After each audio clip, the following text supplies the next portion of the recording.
the other component is that is learning to manipulate space so that you don't get welds, or the welding you're getting is zero volume air voxels essentially, because then you can make two non-adjoining shapes sit together, or two shapes on different levels. Because one of the big problems you have with creating that pillar is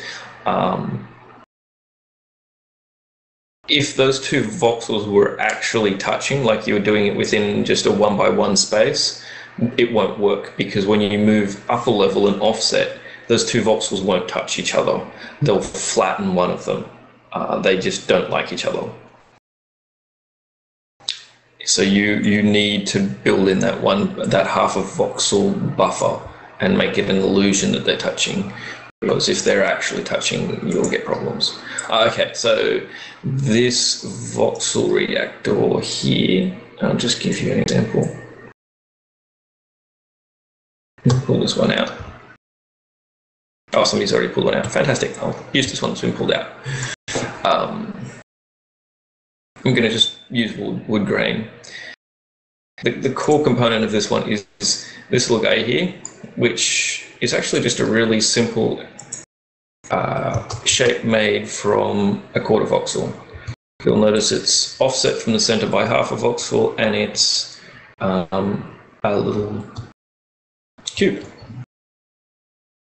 If I grab my little tiny cubes,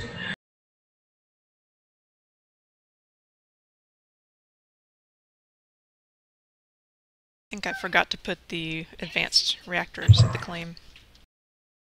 If you put one cube there, and then you put another cube here, and another one here, and another one here, and then go back to the top corner and do it again to make it even. And then if I paste on here, you'll see, there we go. And just to make it so you can see what it looks like, the last one I posted was that one there. Okay. Right. You'll notice if you highlight it, it's basically just a full half slice of a voxel offset by half a voxel on two faces to create that kind of shape. Now, when we place them onto the reactor, we have to place one on each side. It doesn't really matter. You'll find whatever pattern works for you. But what we need to do is we need to place them in the corners. So if I was to just make a block here,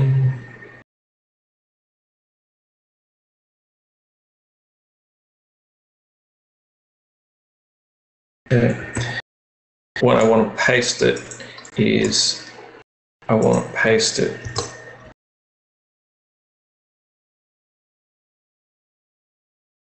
just like a normal voxel reactor. You know how you paste on the corner? So this one, for example, I would be pasting, if I was to paste it, I would go right onto the top. And if I was to paste it directly above, it'd sit off there, right? I don't want it to do that. What I want it to do is I want it to be one back towards me, because if I do it, paste it again, I'm just going to show you, for example, it's offset to one edge. So I want it to be one back towards me, and then one back towards the other side. Okay. If I got that exactly right, or if I missed, I think I missed. See, it'll be one back and one this way. There we go. And you'll see it's pulled up that top edge. You got it? Oh, okay. Now I see.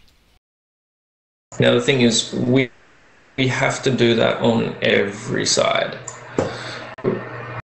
What I'm going to do is I want to make sure mine stays relatively consistent. So I'm going to copy it, I'm going to paste it, and I'm going to flip it on its axis.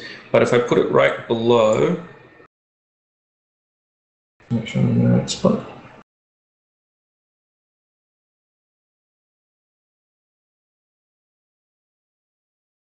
Okay, you'll notice that if I look on my side, it's gone flat on my side, but it's still open and a half a cube on my side. Make sense? Don't really want that. So if you guys can see that. So what I'm going to do is I'm going to rotate it twice and then put it in the opposite corner instead.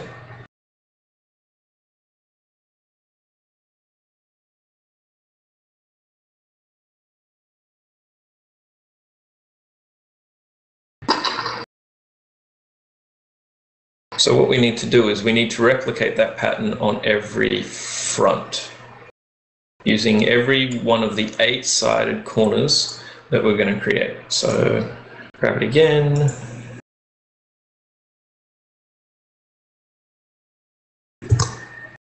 Okay, if I paint the center white, I'm having trouble seeing it. Yeah, go ahead and paint it. Okay, we'll paint the whole. Do you mind if I paint the whole thing white? Yeah, that's easier. Sometimes the wood texture gets in the way of seeing what the shape's doing. So now what we want to do is we've got each of those 4 points. We need to paste something. So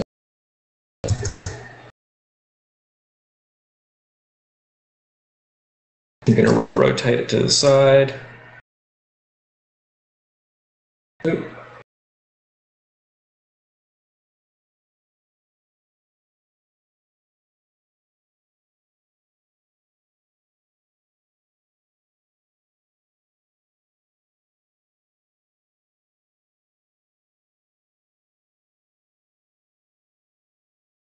And again, remembering we're only sticking to the corners, so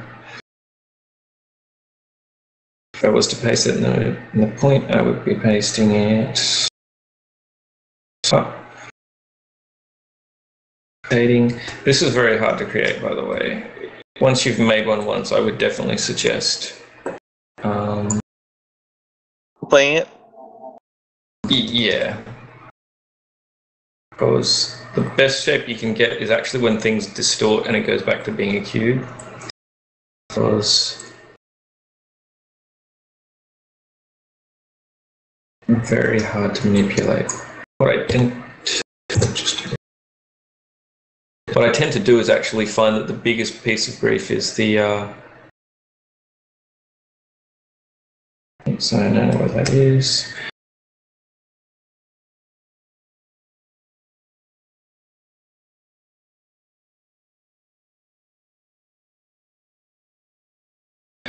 If I post it, doesn't like listening to me.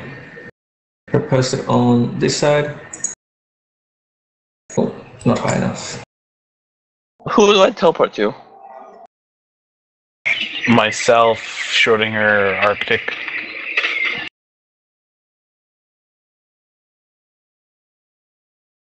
Unless you've got Mythesque on your friends list, and then just directly to Mythesque. No, but I can probably get him on my friends list though. How many friends can the friends list hold? A lot. More Has than anyone you can ever see. has anyone ever hit the cap? I have like scroll down, if I scroll through it, I have to scroll for quite a while. And if all the offline too, I haven't hit the cap yet. I'll do then. So as you can see, the claim. Sorry. That's cool. I'm still using each one of these corners to manipulate. Yeah. And did you get my message, Shroll? I saw that you sent another one, but I have to minimize my screen because Ray calls stupid and won't put stuff where I want it to on my other monitor. And I'm trying to stream this so I can watch it later because I know I'm kind of have to have it sink in a couple times. Yeah, and then we can all be taught. Yeah. I am going to leave here in 20 minutes and won't be back online for a little bit. Oh, where are you going? Hours. Pick up my oldest and do stuff with my kids. Dang. I'm having a bit of a challenge doing this one at the moment. Basically, what you have to do is each one of these is sitting, if you look at it, each one is sitting in a corner. But it takes forever to do. It is actually sitting in a corner, and it's one of those offset blocks. So you'll notice that on the top, I've put one each. On these left corners each, I've put one in the corner. And then for this side over here, because I've run out of space, because they'll be touching, I've put two that are actually touching here on this side here, because there's no more ways to go. The thing about a diamond is, okay, comparative to a normal cube, okay. Thing about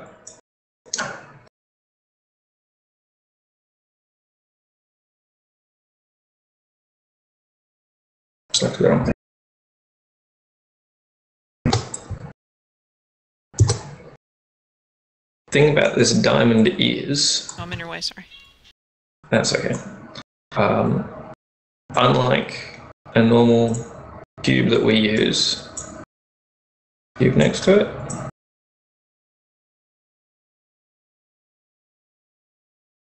make sure I don't damage it. Okay.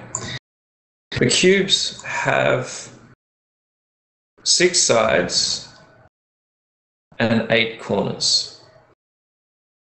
The diamonds have 8 sides and 6 corners. So you actually, what you've done is you've placed 2 corners in the same place, and in the process, it's had to change shape. So clean and pretty.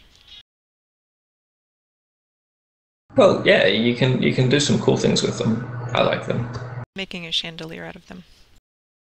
Yeah, and you can stretch it by either pulling in or pushing in. Once you've got one of these voxel reactors made, and I welcome you guys to template it. You can play with the sides of it. So in this example here, I'm going to get in the right spot. I'm going to actually press in a face on it by flipping over one of these voxels, and then I'll pull it out.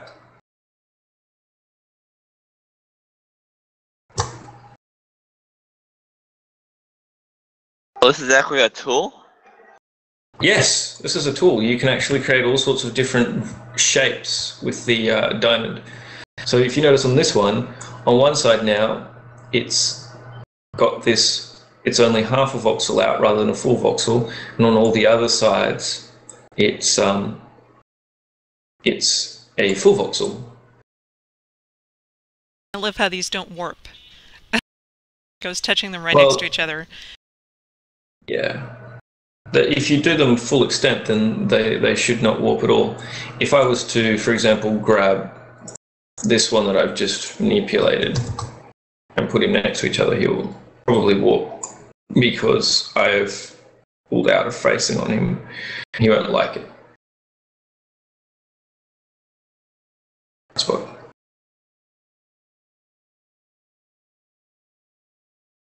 Yeah, so if I try and put him next to another one, though. So the Triforce. So it pretty much makes a Triforce. Yeah. Get out the link picture again. Yeah. So yeah, with one of these, you can manipulate those sides. You could also, for example, if I wanted to, I could paste. I'm just going to paste over that space that I was before, but this time I'm going to rotate it out one, and I can pull it out.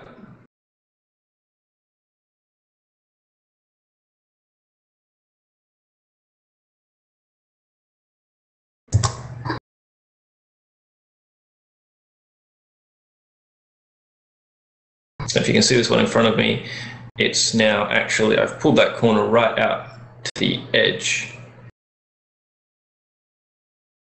Yeah, and it's Z fighting on this side.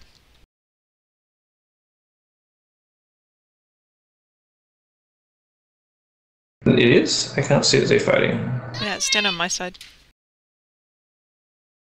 Oh, you're talking about a different... Do you mean what you're doing down here? Yeah, this one here. Sorry, don't worry about that down there. That's me having... Okay. I just couldn't be bothered to fix it. But this one here, I've actually pulled that edge out using my voxel reactor that I've got above my head here. You'll notice that I've rotated the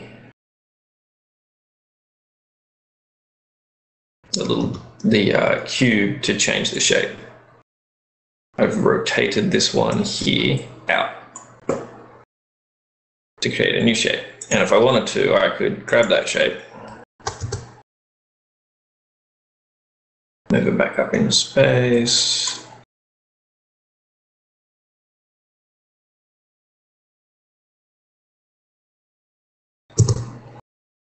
I can pull it out even more. But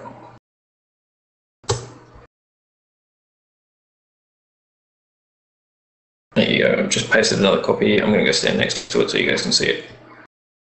Made this one here. I've actually manipulated it. Do the exact same thing on the opposite side, so I can grab the top.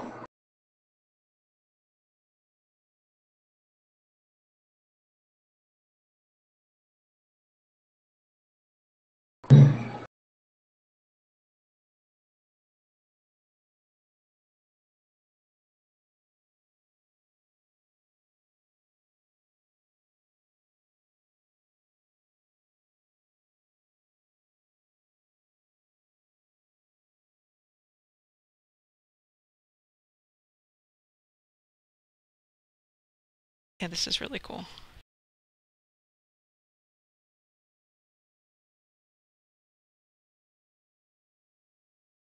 You can't, you're stretching it out, but you can't directly alter a corner. Well, I guess you can. Like the other reactor, you can directly alter a corner by taking a corner from another shape and basically substituting it in. And you can do the same thing with this one. Well, these are just a different shape to fit into an existing voxel reactor, basically. Right. The advantage being is with this one, you are using all sides and points of the shape because each point has a different use. It pulls to a different perspective. But you could easily fill in a normal voxel reactor's shape to get something else. Just manipulating this around to see what I can get. Okay.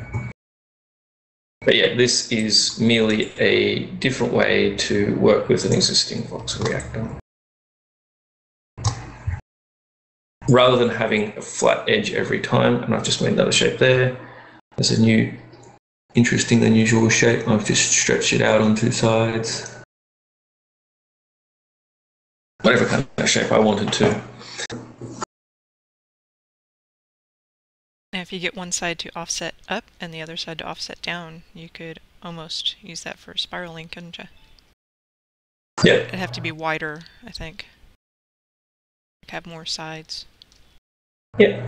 The biggest advantage of it at the moment is being able to create a couple of very basic but interesting diamonds, which is the three I've done over here. But in the long term, I would see it as a very useful way to create non-linear shapes for the purposes of doing things like angular floors and stuff. Like, not that I used it for this, but just wait there, I'll come back to you guys, don't worry about it. I will be right back. No worries. Oh, you've all come over here anyway. Alright, I'm heading back over the other point.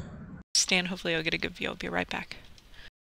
Okay, I'm coming over to where that is.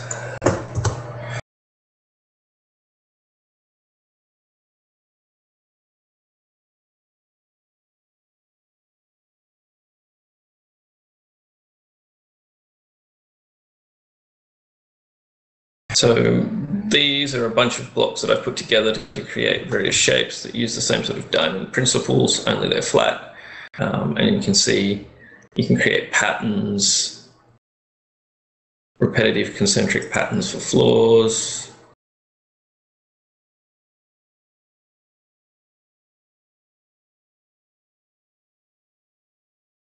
Things like that. If you want like a mosaic pattern. I mean, I've got a gap in there, but you could fill that in with another voxel. The air, those are the air voxels. In practice, you can see the air voxels, the actual space in between, are consistent, same size, same shape. Distorting to try and